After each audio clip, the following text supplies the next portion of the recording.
Estudo sobre a Epístola de Judas, primeira parte.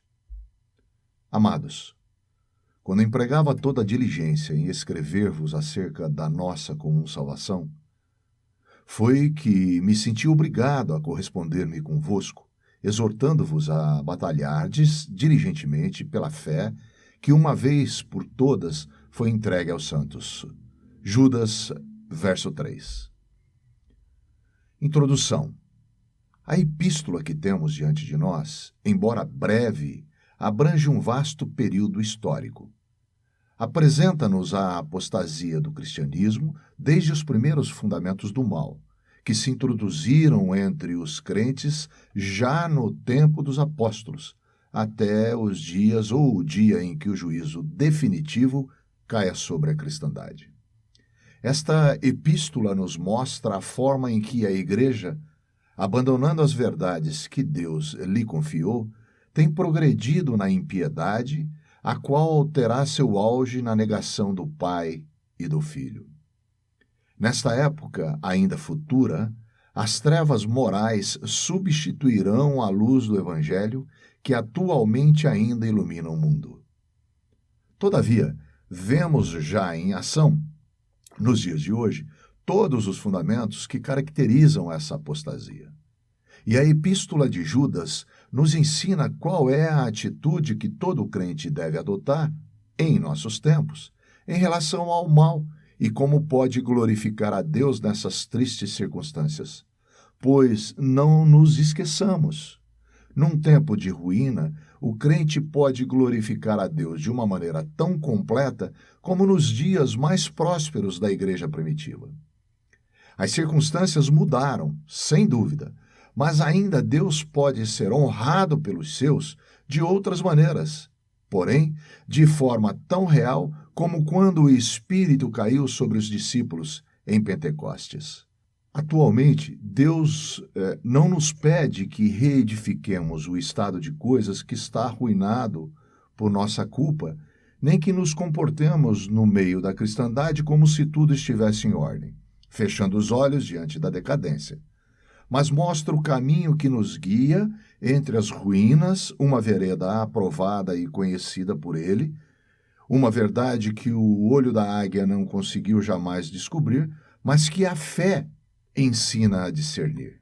Judas, servo de Jesus Cristo, irmão de Tiago, aos chamados, amados em Deus Pai e guardados em Jesus Cristo, a misericórdia, a paz e o amor vos sejam multiplicadas.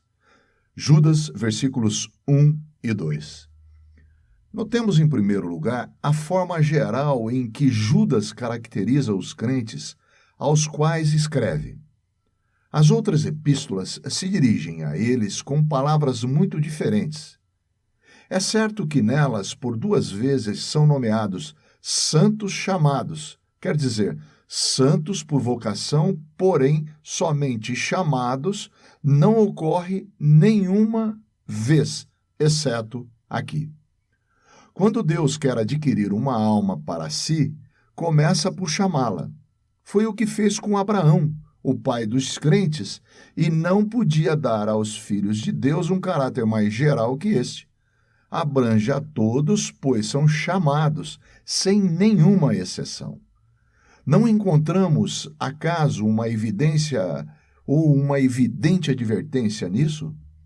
Essa epístola, que trata do tempo atual, se dirige a todos os filhos de Deus que, sem excluir nenhum, não considerando o modo de andar ou os conhecimentos e sem ter em conta o que poderia dividi-los. Todos, pois, são responsáveis por escutá-la e adequar-se a ela. Daí esse termo chamados, tão amplo e individual ao mesmo tempo. Quando um apóstolo se dirigia a uma assembleia local, mais de um crente que não fosse parte dela poderia, sem dúvida, com pouquíssimo conhecimento a respeito, considerar-se sem obrigação de cumprir todo o conteúdo da epístola. Com Judas, uma ideia semelhante seria imperdoável. Cada um dos membros da família de Deus neste mundo deve dizer: aqui o Senhor se dirige pessoal e individualmente a mim. Podemos notar que duas coisas dão a esses chamados uma certeza absoluta do que se refere às suas relações com Deus. São amados em Deus Pai e guardados em Jesus Cristo. Jamais deveria haver na grande família de Deus nenhuma só alma que duvidasse de sua relação com o Pai e que não tivesse a certeza da sua salvação. Os que duvidam dele, que meditem nestas palavras. O amor do Pai por nós é tão perfeito como o seu amor para Jesus Cristo, seu amado Filho. Por isso nos disse, amados em Deus Pai. Nossa segurança é tão perfeita como a de Jesus Cristo, pelo que também nos disse, guardados em Jesus Cristo. Se a salvação dos chamados dependesse de fidelidade, nenhum deles chegaria ao fim de sua carreira. Assim como não podemos nos salvar, tampouco podemos nos manter. Nossa segurança eterna está garantida, não porque sejamos fiéis, mas porque o Deus de amor nos vê como vê a Cristo. Misericórdia e testemunho individual. A saudação do apóstolo tem grande importância. Nas epístolas dirigidas a Timóteo, a palavra misericórdia faz parte da saudação, mas em nenhuma epístola dirigida a um grupo de crentes existe essa palavra. É que a misericórdia é uma coisa necessária, não a uma coletividade, mas a cada crente individualmente. Eu sou um pobre ser débil, falho de muitas formas, exposto a contínuos perigos. Meu estado desperta a piedade divina, a que vem em meu socorro, me adverte e se interessa por todos os detalhes do meu andar aqui na terra. Tal é o caráter da misericórdia. Porém aqui, uma epístola coletiva, dirigida sem distinção a todos os chamados, invoca sobre eles a misericórdia. Como explicar este fato incomum? Por uma série de razões de que, em tempos de ruína, o testemunho cristão toma um caráter cada vez mais individual.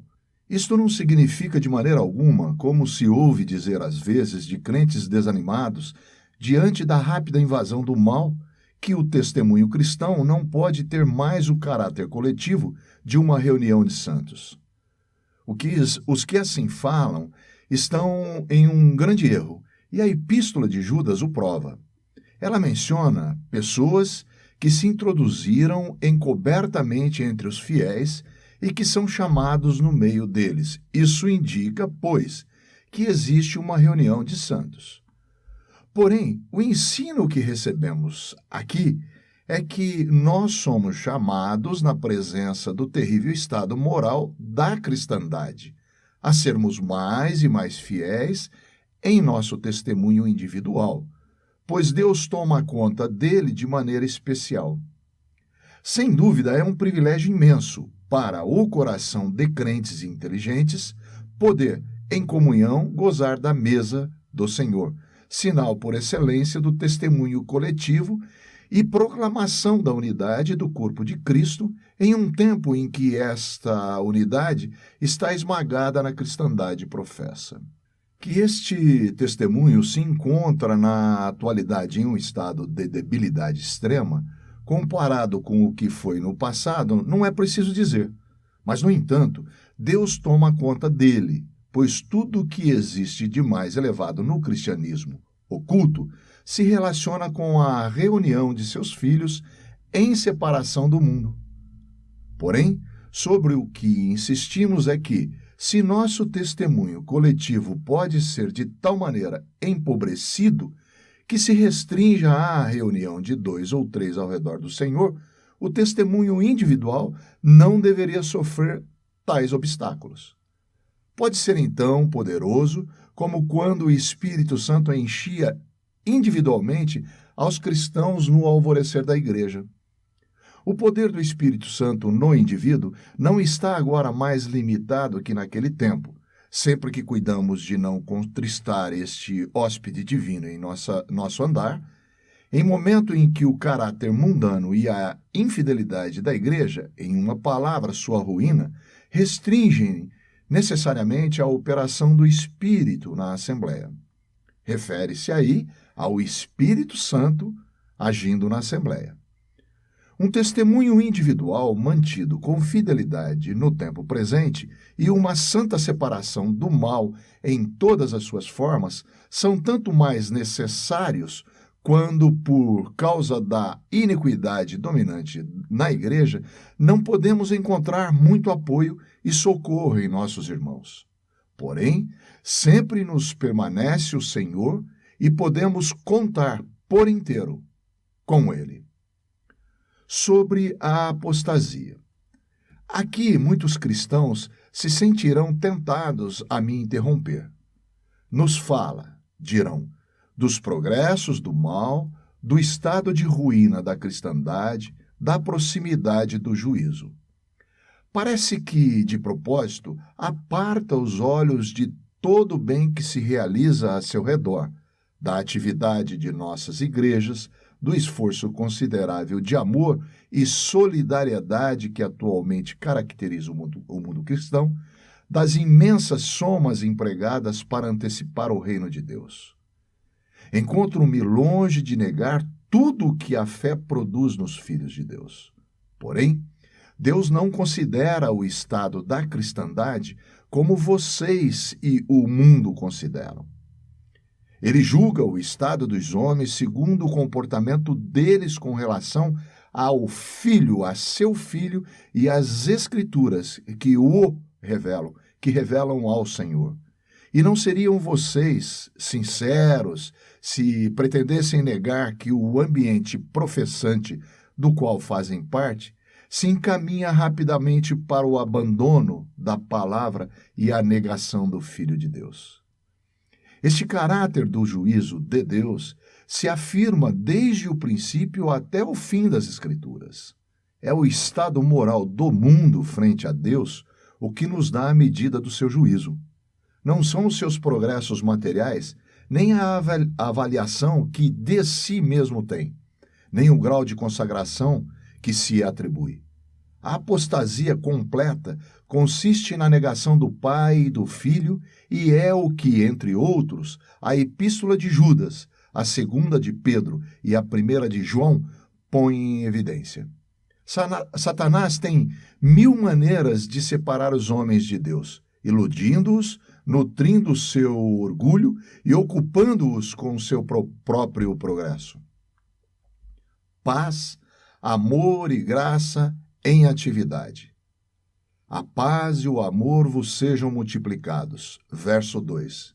Queridos irmãos e irmãs, eis aqui o desejo do apóstolo para todos nós.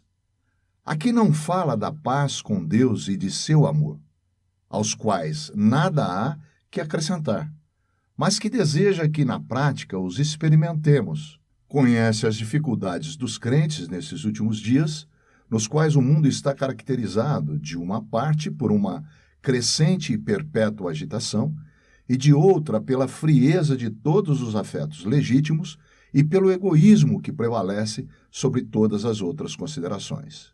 O amor vos seja multiplicado.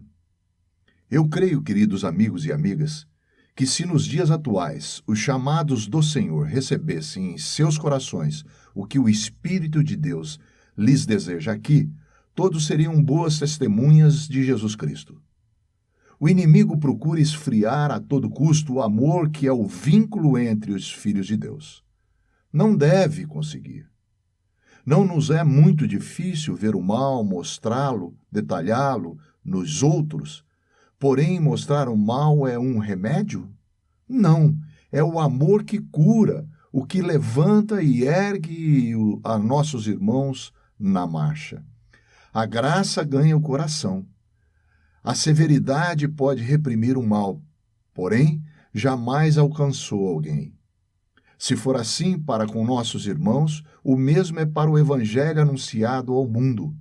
A graça atrai, atua sobre a consciência, produz o arrependimento, conduz para Cristo e, Se necessário, dizer ao homem a verdade e fazê-lo compreender seu estado de afastamento de Deus é ainda a graça que põe à descoberta esse estado para corrigi-lo, pois a graça e a verdade vieram por Jesus Cristo.